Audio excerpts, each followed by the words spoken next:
Welcome to This Explainer. Today we're diving straight into a deeply provocative and widely discussed speech by commentator Jayanth Bhandari. He delivered this talk called Understanding India at the Property and Freedom Society Conference, and it lays out a fiercely critical thesis on Indian society, morality, and cultural integration. Now, to be absolutely clear right up front, as an explainer, our goal here isn't to take sides or endorse these viewpoints. We are simply unpacking the source material impartially. We really want to map out exactly what arguments Bhandari is making, how he structures his claims, and what global implications he draws from them. By laying all this out, we can truly understand the anatomy of this controversial perspective and why it matters so much in our current debates about cultural integration. Let's kick things off with his core premise, and honestly, it is a massive hook.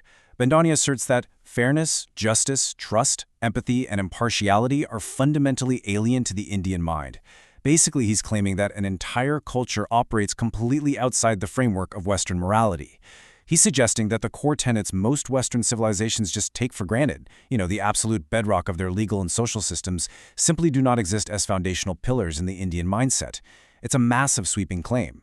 But we have to understand this starting point because it literally sets the stage for every single subsequent argument he makes about how the society functions on a daily basis. To make sense of all this, here's our roadmap for today. We'll start with a controversial core thesis, then move to the might is right dynamic, hollow institutions and corruption, the facade of Western implants, myths and zero-sum mindsets, and finally, a warning on immigration. All right, Section 1, a controversial core thesis. Bhandari argues that Western ideals like fairness, justice, and trust are just fundamentally missing from the Indian reality. He suggests that individuals within this culture actually struggle to differentiate between right and wrong. And what's super fascinating about his argument here is that he doesn't frame this as malicious people actively choosing to be immoral. Actually, scratch that. It's more like he's claiming the actual conceptual frameworks required to even make a Western-style moral judgment just aren't there in the first place. Without an underlying philosophy of universal empathy or objective justice, he says people are left operating entirely on instinct and immediate self-interest. It's a profound disconnect, and it's one that he believes explains a whole host of societal behaviors that Westerners often find, frankly, baffling. Moving right along to Section 2, the might is right dynamic. So, if objective justice isn't a guiding principle, how does a society actually organize itself? Well, Bhandari points to this might is right dynamic. He claims it's a strict, totally inescapable hierarchy that dictates every single interaction, leaving absolutely zero middle ground for true social equality. Under this framework, you're forced into one of two roles. You are either the higher-level abuser throwing your weight around, or you're the lower-level abused, submitting entirely to the person above you. And he takes this a step further, arguing this dynamic is hardwired from childhood. In families and schools, kids learn that power isn't about governance or protection, it's just a tool for constant hierarchical abuse. You obey those who can hurt you, and you extract obedience from those who can hurt. Which brings us to Section 3, hollow institutions and corruption. Think about national institutions for a second. There is a staggering contrast between their intended Western purpose and what Bhandari claims is their predatory reality. Take professional roles.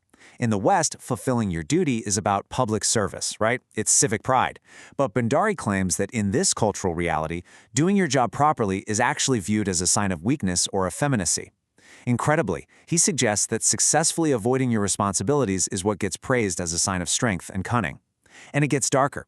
He argues that the legal and administrative systems have been totally hollowed out. Instead of maintaining impartial order, public officials view their authority exclusively as a way to get rich, exercise casual sadism, and demand absolute submission from the very public they're supposed to be serving. All right, let's look at Section 4, the facade of Western implants. Now you might think, okay, surely introducing modern Western structures like advanced education or new wealth would naturally shift the culture towards a more egalitarian mindset, right? Well, Bhandari argues the exact opposite. He suggests that introducing these concepts to what he calls an irrational mind doesn't actually yield positive results. Instead, it just creates a really convincing facade. Education, for instance, becomes completely hollow. Rather than striving for true intellectual growth or innovation, the only goal is collecting certifications and titles so you can climb higher up that rigid social hierarchy. It creates unthinking cogs, not independent thinkers. Similarly, wealth from globalized tech isn't used for genuine comfort or spiritual progress. No, it's weaponized for garish status displays, used to exert even tighter control over anyone lower on the ladder. A perfect example of this perversion from the source material is how basic rights are treated. When a Western concept like negative rights, specifically property rights, is introduced, Bhandari claims the default reaction is to extract only the self-serving elements. A person will fiercely invoke property laws and call the police to protect their own land down to the very millimeter. Yet in the exact same breath, they'll remain completely indifferent to encroaching on their neighbor's land, totally viewing it as their right to expand if they just have the power to pull it off. The Western idea of mutual respect for rights is entirely gone, replaced by this hyper-individualistic, self-serving mindset where laws are just personal weapons. This leads us to Section 5, Myths and Zero-Sum Mindsets. Let's dig into the psychology behind all this. Bhandari paints a picture of a society that is completely trapped in cognitive dissonance. He argues the general population relies heavily on what he calls magical thinking, basically a deep-seated preference for superstitions and myths over empirical facts. In this mindset, fiction and reality blend so thoroughly that obvious contradictions just sort of fade away. And he notes this is dangerously accelerated by modern social media echo chambers. The result in everyday life? A constant stream of zero-sum interactions. Every conversation, every business deal, every chat with a neighbor is inherently hostile.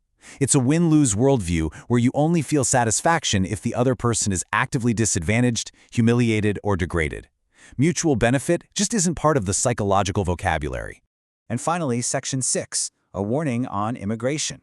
Here is where he really connects his thesis to the West. He describes a fascinating, though again highly controversial, psychological loop regarding immigration. When immigrants from this culture move to the West, they suddenly experience a profound lack of the sensory assault, daily chaos, and institutional hostility they grew up with. But instead of enjoying this newfound peace, Bhandari claims this sudden vacuum triggers a severe existential crisis. Because their minds have been hardwired for a hostile zero-sum environment since birth, the quiet order of the West feels completely unnatural and deeply unsettling. So instinctively, they react by actively recreating the chaotic, high-friction environments of their homelands right within Western diaspora neighborhoods just to feel that familiar grounding.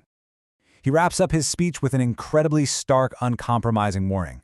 He tells his Western audience that they are totally naive to assume that universal moral laws, like the Ten Commandments or basic human rights, just exist naturally everywhere in the world.